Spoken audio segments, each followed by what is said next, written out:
ఏం జరిగింది? ఎందుకు మీరా గారిని బయటికి గంటేస్తున్నారు? అబ్బబ్బబ్బబ్బబ్బా, అన్నీ తెలిసి కూడా ఏం తెలియనట్టు ఏం నాటకం ఆడుతున్నావు బామర్ది? నాటకం ఏంటి బావా? ఏం మాట్లాడుతున్నావు? ఆ బాక్స్ ఎవరి వల్ల పోయిందిరా? చెప్పాను కదా నా వల్లే పోయిందని. ఇంకా నాటకాలు ఆడకురా, మాకంతా తెలిసిపోయింది.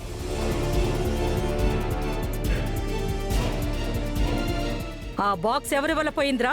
నా వల్లే పోయిందని చెప్పాను కదా నాన్నమ్మ. అబద్ధాలు అడగ గౌతమ్, నాకు మొత్తం నిజం తెలిసిపోయింది. ఆ బాక్స్ ఈ మీరానే మిస్ చేసింది. అవునరా, తన వల్లే బాక్స్ మిస్ అయిందని అదే మా అందరి ముందు ఒప్పుకుంది.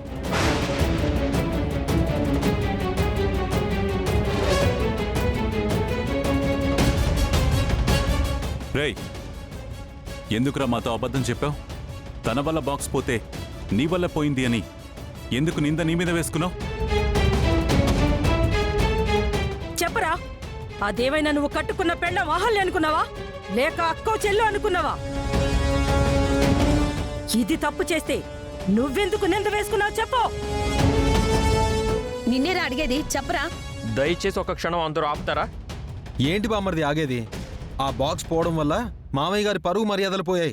ఇవేం నీకు పట్టవా? ఒక్క క్షణం ఆగు బావా, నేను చెప్పేది అందరూ వినండి. అసలు ఇదంతా తను ఎందుకు చేసిందో తెలిస్తే మీరు తనని తప్పు పట్టరు. ఎందుకు చేసింది? తను మనందరి ప్రాణాలు కాపాడడం కోసమే ఇలా చేసింది.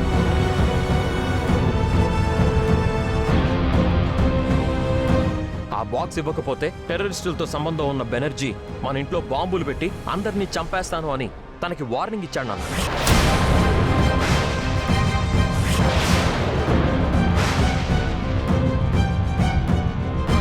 అందుకే తను వేరే గత్యంతరం లేక మన ప్రాణాలు కాపాడడం కోసం అలా చేసింది.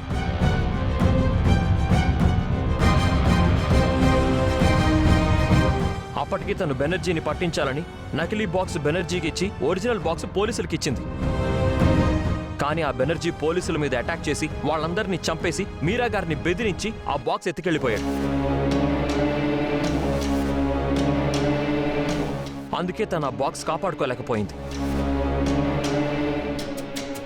ఇందులో తన తప్పేమీ లేదు. అయినా సరే బాక్స్ పోవడానికి ఇదే కారణం కాబట్టి ఇది ఇంట్లో ఉండడానికి వీల్లేదు.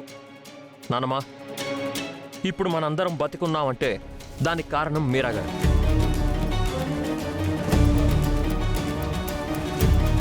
మీలో ఎవరికి ఇష్టం ఉన్నా లేకపోయినా తను ఇక్కడే ఉంటుంది.